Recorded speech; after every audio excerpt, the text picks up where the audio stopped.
This video contains a solution for 2007 AP Physics Mechanics number 3. In part A, well, let's see what we have here first. We've got a spring attached to a glider, and there's a photo gate here. Apparatus above is used to study conservation of mechanical energy. Spring force constant, that's K. 40 newtons per meter is held horizontal over a horizontal air track, so no friction. One end attached to the air track. Light string is attached to the other end of the spring. It connects to a glider of mass m. The glider is pulled to stretch the spring amount x from equilibrium and then released. Before reaching the photo gate, the glider attains its maximum speed, so that means the spring comes back to equilibrium and the string becomes slack. The photo gate measures the time t that it takes the block on top of the glider to pass through. Information about the distance x and the speed v of the glider, so they've already measured the speed for us as it passes through the photo gate, are given below. So that's how far back they pulled the spring in meters. So times 10 to the negative 1, so that'd be what, 3 centimeters and 6 centimeters and so on and so on. 10 to the negative 1 means that's 15 centimeters. A little bit awkward, there are units there, but hey. And here we have the velocities, and then they squared those and squared those for us. Okay, so assuming no energy is lost, write the equation for conservation of mechanical energy that would apply to this situation. Well, let's see. What kinds of energy do we have? There's no gravitational potential because it's all horizontal. We've got kinetic energy when this moves, and when it's stretched out and we hold it before we let it go, there's the potential energy of the spring. So however much potential energy is stored in the spring, when we let go, that turns into the kinetic energy of this. So we have the spring energy turning into kinetic energy. The potential energy of the spring is 1/2 kx squared. That's right on your formula sheet. And the kinetic energy is 1/2 mv squared. And that's your equation. You could use the k, like put the 40 in right there. You could do that or not. They took it either way. So I kind of like it in that form. All right. On the grid below, plot v squared versus x squared. That usually means y versus x. They did in this case take it either way, but we should be consistent. That means y versus x. So we should have x squared, that's in meters squared. On this axis, v squared, which would be in units of meters squared per second squared. And let's see, our x squareds go from 0.09 to 2.3. So we have 1, 2, 3, 4, 5, 6. If we go, and these are chopped up into 5, so if we go by like 0.5, I need 1, 2, 3, 4, 5 to get to 2.5. And you know, you can do this trick where you put here, this is times 10 to the negative 2. And then you can just put the 2.5s and ignore those, but remember them later when we calculate values. So 2.0, 1.5, 1.0, and 0.5. And then here, going from 0.22 up to 4.8, 1, 2, 3, 4, 5, so that's no brainer. It should be 5, 4, 3, 2, 1. And there's no funny business there, so let's plot our points. First point, 0.09, that's about 0.1, it'll be right about here, 0.22, so that's pretty close to right about there, and 0.36, those would be 0.1236, about halfway there, and 0.76 be these are going by 2s, right? That's 0.2, 0.4, 0.6, 0.8, and so it'll be right about here, somewhere in there. Do your best with these. 0.81, well, this would be 0.8 and 1.7, so right about there, and 1.4 and 2.6, and then 2.3 and 4.8. Looking at that, looks like pretty linear. That one looks like it's a little low, so something like that. Looks pretty good.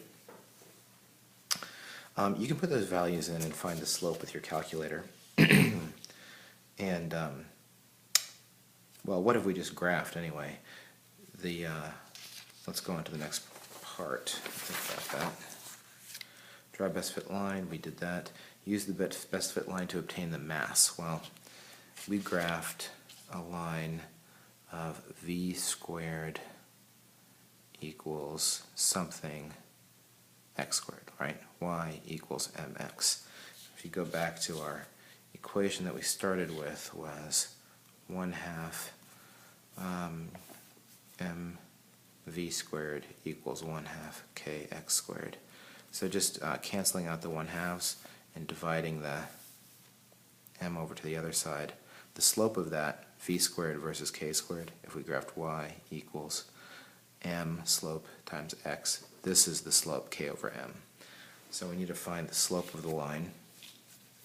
This is C part 2. I shouldn't use an m, right? Let's just find that slope. I'm not using an m because there's a mass there. That's what we're trying to solve for. I don't want to get confused. The slope is, I'm just going to steal the answer here. That slope is, there are different values depending on what you used, but they got 2.0 times 10 to the second, and that's equal to k over m. So m is equal to k, which is 40, over 2.0 times 10 to the second, and that should give you about 0.20 kilograms, or 200 grams. You might have a value a little different if you used your calculator to do a line of best fit. That's fine. They have a range of values that are possible, anywhere from 0.18 to 0.22. Remember, be careful with your units when you're finding this slope, right? You do need to include the units in your when you do your stat plot. All right, part D. In other words, when I say include your units, I'm sorry, I need to make sure I'm clear about that. You need to make sure that you have these in there, right? So you get the proper slope. We kind of ignored them when we did the scale and the graph. Part D. We have the track is now tilted at an angle shown here, and when the spring is unstretched, the center of the glider is at a height h above the photo gate. That's that height here, and the experiment is repeated with a variety of values of x. Well, the one thing we're introducing now that we didn't have before when the track was horizontal, now that it's at an angle, we have gravitational potential energy. So my equation now looks like I have two different kinds of potential energy, gravitational and spring. So when we pull it up, we're not just stretching the spring, we're also giving it a little bit of gravitational potential energy too. And that's all going to become, oops, sorry, I should write that as, that's all going to become kinetic energy, right? So that's the idea here. We're adding in this. Well, what is that? If we pull it back at distance x, how much gravitational potential energy does it have? Well, it's got this much h plus a little bit from the, it's not x, it's like one of the components of x. And since this is our angle here, we're talking about the opposite. So this little bit here would be the sine component of x. So gravitational potential energy, I have mg times the height. It's this h plus that extra little bit, which is the sine component, x sine theta. Right, that's that component of how much it's stretched.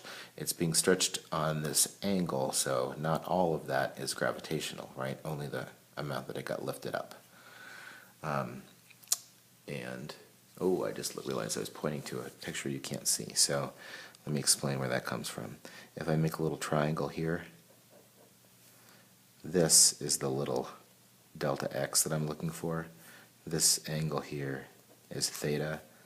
So that's how much it got lifted from h. So it has this much potential energy, right? It's going to drop down to the photo gate, this much h, plus however much we stretch it, which is the sine component right here. So that's a little tricky. But mg h plus x sine theta, that is our gravitational potential. Spring potential is still 1/2 kx squared, and that's equal to 1/2 mv squared. And that's what they're looking for, part D. For part, that's D part 1.